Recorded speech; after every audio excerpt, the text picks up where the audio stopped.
خدیجہ کا گھر قلعہ لچھمن سنگھ کے عین وسط میں واقع تھا۔ ہمارا تانگا جس گلی سے گزرا، لوگوں نے حیرت اور تشویش کے ملے جلے تاثرات سے دیکھا۔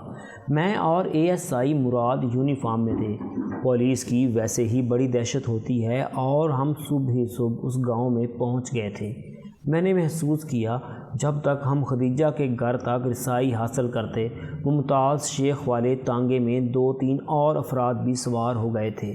ہم گھر کے اندر داخل ہونے لگے تو پھر ایک مسئلہ آن کھڑا ہوا۔ ممتاز کی کوشش تھی کہ وہ بھی اندر آئے گا، لیکن خدیجہ نے اس کی شدید مخالفت کی۔ چنانچہ مجھے اس کی خواہش کا احترام کرتے ہوئے ممتاز کو باہر ہی روکنا پڑا۔ میں نے مختصر الفاظ میں ASI کو ضروری ہدایات دیں اور کہا، مراد تم ادھر ہی گھر کے باہر رکو اور میری اجازت کے بغیر کسی کو اندر نہ آنے دینا۔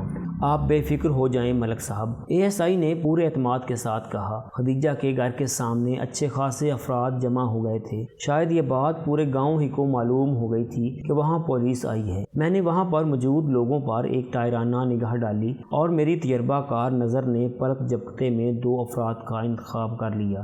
ان کے نام فرمان علی اور وحید اللہ تھے۔ وہ اپنے حلیے اور وضاقتہ سے معتبر دکھائی دیتے تھے۔ میں نے انہیں اپنے ساتھ لیا اور خدیجہ کے گھر میں داخل ہو گیا۔ وہ ایک آسودہ حال زمیندار کا گھر تھا۔ صحن کو میں نے خاصا کشادہ اور درخت دار پایا۔ میری خواہش پر خدیجہ مجھے اس کمرے تک لے گئی جو امتیاز شیخ کے گھوڑے کے لیے مخصوص تھا۔ مذکورہ کمرہ بڑے سے گیٹ نما داخلی دروازے کے قریب ہی واقع تھا۔ خدیجہ کی زبانی مجھے یہ بھی معلوم ہوا کہ ان کے دیگر مویشی گھر کے عقب میں باڑے میں رہتے تھے، لیکن امتیاز اپنے گھوڑے کو ہمیشہ گھر کے اندر ہی باندھتا تھا، حتیٰ کہ اس کے لیے ایک خصوصی کمرہ بھی گھر میں تعمیر کرا رکھا تھا۔ میں نے خدیجہ سے پوچھا، اب تو بہار کا موسم شروع ہو چکا ہے، فضا میں اتنی خنکی نہیں رہی کہ جانوروں کو اندر باندھا جائے، پھر تم نے گھوڑے کو کمرے میں کیوں رکھا ہوا ہے؟ آپ اس کی حالت دیکھیں گے تو یہ بات خود ہی سمجھ میں آ جائے گی، وہ سپاٹ آواز میں بولی۔ میں نے جب مذکورہ گھوڑے کو دیکھا تو خدیجہ کی بات واقعی میری سمجھ میں آ گئی۔ وہ سفید رنگ کا ایک جاذب نظر اور صحت مند گھوڑا تھا۔ اسی رنگت کے سبب اس کے زخم کچھ زیادہ ہی نمایاں ہو کر نظر آ رہے تھے۔ وہ اس وقت کمرے کے فرش پر بیٹھا ہوا تھا۔ اس کے بدن کا بالائی حصہ زخموں سے چور تھا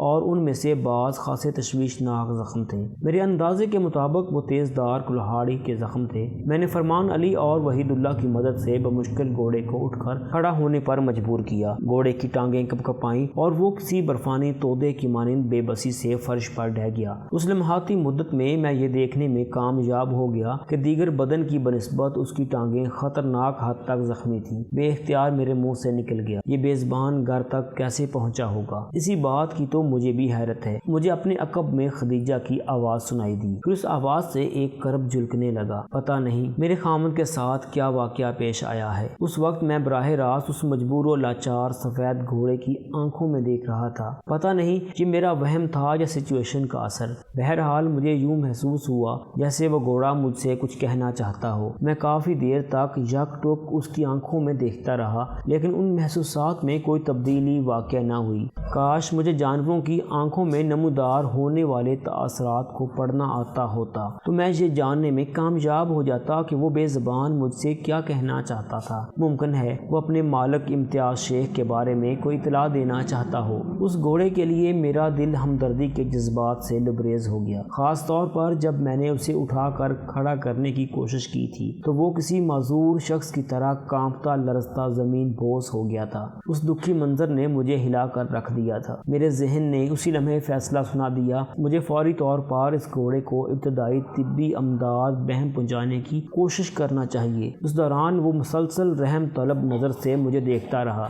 5 منٹ کی ہنگامی پوچھ گچھ کے بعد میں یہ جاننے میں کامیاب ہو گیا کہ قلعہ لچھمن سنگھ میں کوئی باقاعدہ شفا خانہ حیوانات موجود نہیں ہے۔ اس جستجو سے بہرحال مثبت نتیجہ بھی سامنے آیا کہ ظہوری چاچا نامی ایک شخص بیمار اور زخمی جانوروں کا علاج معالجہ کرتا ہے۔ وہ شخص اس گاؤں میں ڈنگر ڈاکٹر کے نام سے مشہور تھا۔ میں نے ایک بندہ بھیج کر فوری طور پر ڈنگر ڈاکٹر ظہوری چاچا کو خدیجہ کے گھر بلوا لیا۔ ظہوری چاچا 45-50 سال کا ایک لہیم شہیم اور قدآور شخص تھا۔ وہ مختلف قسم کے محلول، مرہم اور دیگر ادویات سے بھرا ہوا ایک تھیلا بھی ساتھ لایا تھا۔ میری نگرانی میں اس نے مریض کا تفصیلی معائنہ کیا، پھر اپنے کام میں مصروف ہو گیا۔ میں ڈنگر ڈاکٹر کو گھوڑے کی مرہم کاری میں لگا کر خدیجہ کے ساتھ گھر کے اندرونی حصے میں آ گیا۔ احتیاطاً میں نے فرمان علی اور وحید اللہ کو بھی اپنے ہمراہ رکھا۔ گھوڑے کی حالت اور زخموں کی نوعیت کو دیکھ کر مجھے یہ اندازہ قائم کرنے میں ذرا بھی دقت محسوس نہ ہوئی کہ فرید آباد سے قلعہ لچھمن سنگھ کی طرف آتے ہوئے امتیاز شیخ پر قاتلانہ حملہ ہوا تھا، اور زیادہ امکان اس بات کا تھا کہ جب میں امتیاز کی تلاش میں نکلوں گا تو اس کی زخم لاش سے سامنا ہوگا۔ تاہم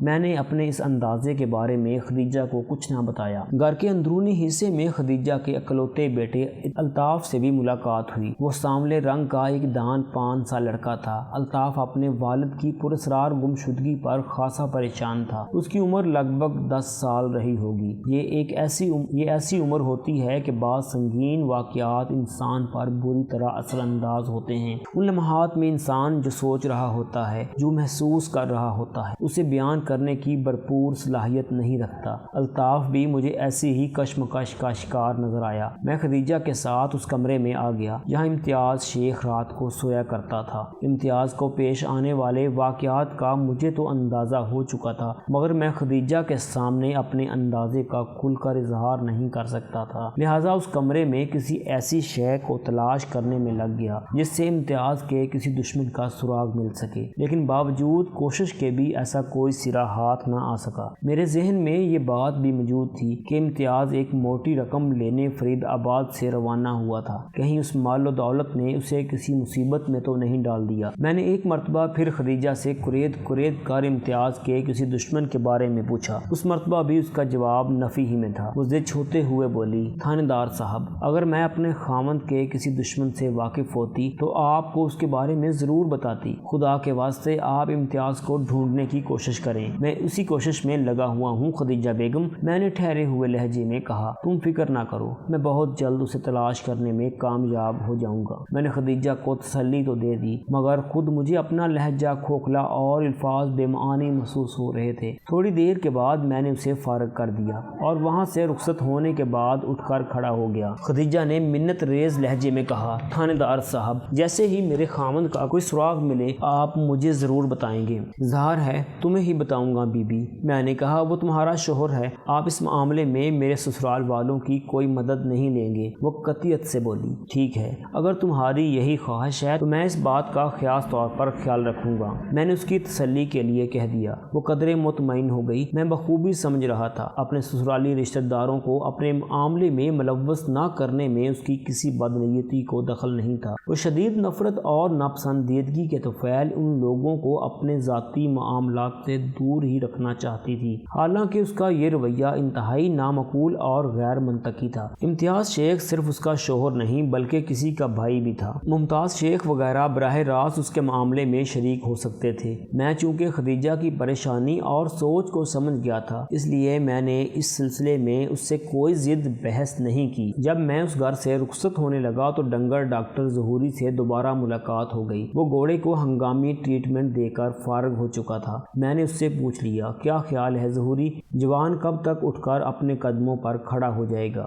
4-5 دن تو لگ ہی جائیں گے جناب۔ وہ میرا اشارہ سمجھ گیا اور گھوڑے کی طرف دیکھتے ہوئے بولا، زیادہ سے زیادہ 1 ہفتہ بھی لگ سکتا ہے۔ اور یہ کب تک چلنے پھرنے کے قابل ہو جائے گا؟ میں نے ایک فوری خیال کے تحت پوچھ لیا، جناب یہ انسان نہیں جانور ہے۔ وہ عجیب سے لہجے میں بولا، ادھر یہ اپنے قدموں پر کھڑا ہونے کے قابل ہوا، ادھر چلنا پھرنا اور بھاگنا دوڑنا شروع۔ انسان کی بنسبت جانوروں میں قوت برداشت، قوت مدافعت اور قوت مزاحمت زیادہ ہوتی ہے، جہاں جانور سے مراد حیوان ہے، ورنہ ایک طرح سے انسان بھی جانور ہی تو ہے۔ جانے سے پہلے میں نے ایک نظر اس گھوڑے کو دیکھنا ضروری سمجھا۔ پتہ نہیں کیوں ایک لمحاتی ملاقات میں مجھے اس سے اچھی خاصی انست ہو گئی تھی۔ جب میں اس گھوڑے کے مخصوص کمرے میں پہنچا تو دوسری جانب بھی کچھ ایسا ہی معاملہ پایا۔ مجھ سے نگاہ ملتے ہی وہ ممنونیت بری نظر سے مجھے دیکھنے لگا۔ میں نے یوں محسوس کیا جیسے وہ میرا شکر گزار ہو۔ میں نے تسلی آمیز انداز میں اس کی پیٹھ پر ہاتھ پھیرا۔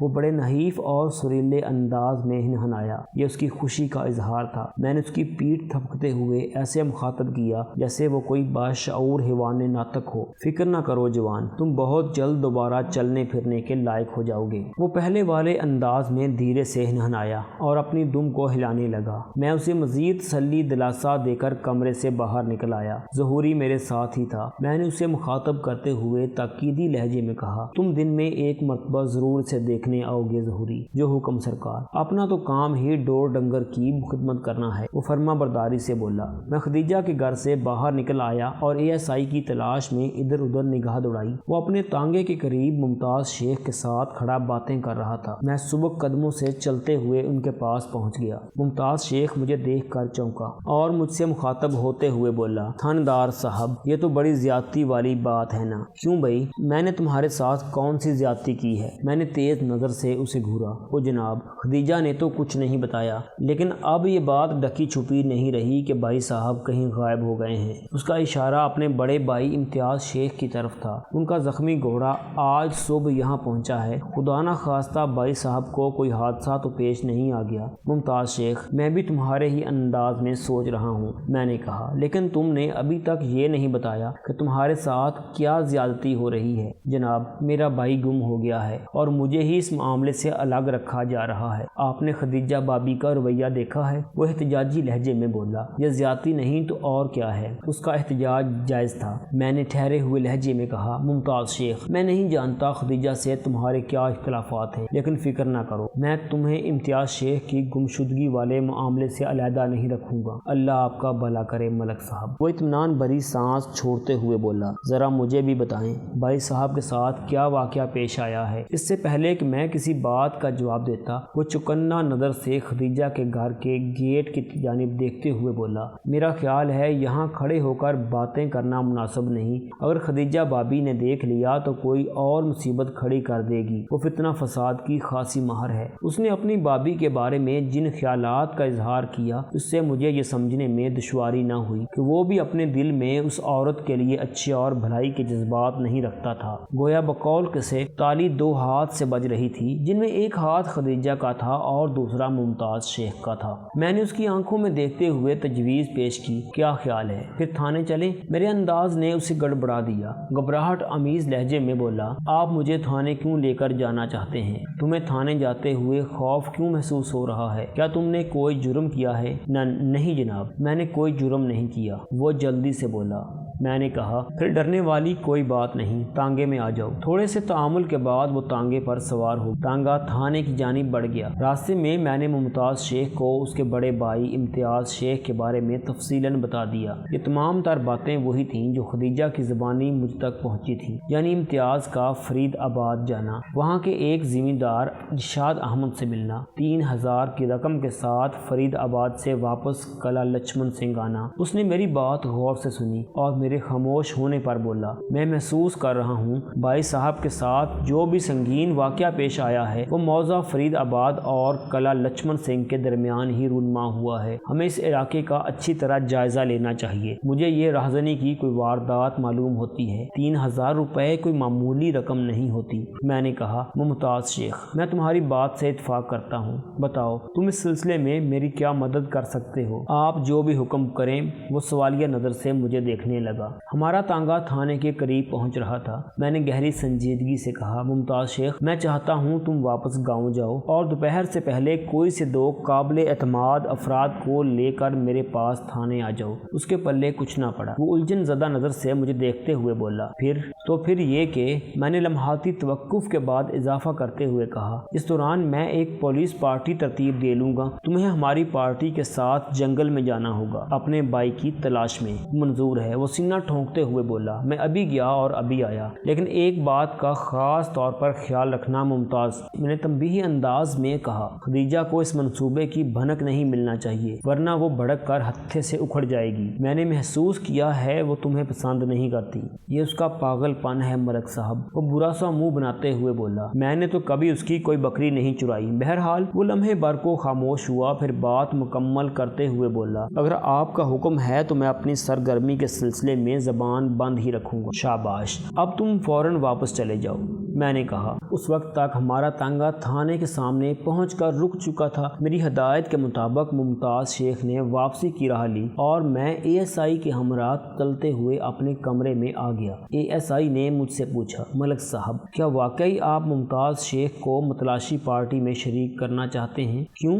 کیا اس میں کوئی قباحت ہے؟ میں نے اسی سے سوال کر ڈالا۔ نہیں، میرا یہ مطلب نہیں تھا۔ وہ گڑبڑا گیا۔ میں نے ایک لفظ پر زور دیتے ہوئے کہا، مراد، ایک بات ذہن میں رکھنا کہ یہ ممتاز شیخ بھی مشکوک افراد کی فہرست میں شامل ہے۔ خدیجہ کے رویے سے ظاہر ہوتا ہے دونوں بھائیوں کے درمیان بھی خوشگوار تعلقات نہیں تھے۔ تمہیں میں یہ سب کچھ اس لیے بتا رہا ہوں کہ اس کی نگرانی بھی تم ہی کرو گے۔ نگرانی؟ میں کچھ سمجھا نہیں ملک صاحب۔ وہ متذبذب نظر سے مجھے دیکھنے لگا۔ میں نے ایک فوری منصوبے کے تحت کہا، میں تو ایک کانسٹیبل کے ساتھ موضع فرید آباد جا رہا ہوں۔ امتیاز کی تلاش کے سلسلے میں ارشاد احمد نامی اس شخص سے ملاقات بہت ضروری ہے۔ مجھے امید ہے کہ میں وہاں سے مفید معلومات حاصل کر کے لوٹوں گا۔ میں سانس لینے کو متوقف ہوا، پھر بات جاری رکھتے ہوئے کہا، پولیس کی جو پارٹی امتیاز شیخ کی تلاش میں جنگل کی طرف جائے گی، اس کے لیڈر تم ہوگے۔ ممتاز شیخ دو قابل بھروسہ بندوں کو لے کر تھانے پہنچنے والا ہے۔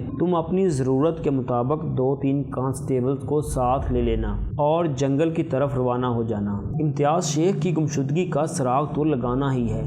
اس کے ساتھ ہی تمہیں ممتاز شیخ پر بھی کڑی نگاہ رکھنا ہے، اس کی حرکات و سکنات اور ایک رویے کو نوٹ کرنا ہے۔ کیا تم یہ کام کر لو گے؟ آپ فکر نہ کریں ملک صاحب، میں آپ کو مایوس نہیں کروں گا، وہ مضبوط لہجے میں بولا۔ میں نے کہا، میں شام سے پہلے واپس آنے کی کوشش کروں گا۔ مجھے امید ہے تم لوگ اس سے پہلے ہی کسی اچھی بری خبر کے ساتھ تھانے پہنچ چکے ہوگے۔ جب میں آؤں تو رپورٹ تیار ہونی چاہیے۔ اوکے سر، وہ ٹھہرے ہوئے لہجے میں بولا۔ میں نے دھیمی آواز میں کہا، اور ہاں، ممتاز شیخ کو یہ بتانے کی ضرورت نہیں کہ میں فرید آباد جا رہا ہوں۔ اگر وہ میرے بارے میں استفسار کرے تو تم کوئی بھی بہانہ کر دینا۔ تم یہ بھی کہہ سکتے ہو کہ کسی فوری کام سے مجھے SP آفس جانا پڑ گیا ہے۔ میں اچھی طرح سمجھ گیا جناب، وہ پر اعتماد لہجے میں بولا۔ آپ مطمئن ہو کر جائیں، یہاں کے معاملات کو میں سنبھال لوں گا۔ انشاءاللہ آپ کو مجھ سے کوئی شکایت نہیں ہوگی۔ میں نے ایک ہوشیار قسم کے کانسٹیبل الہی بخش کو ساتھ لیا، پھر ہم دونوں گھوڑوں پر سوار ہو کر موضع فرید آباد کی جانب روانہ ہو گئے۔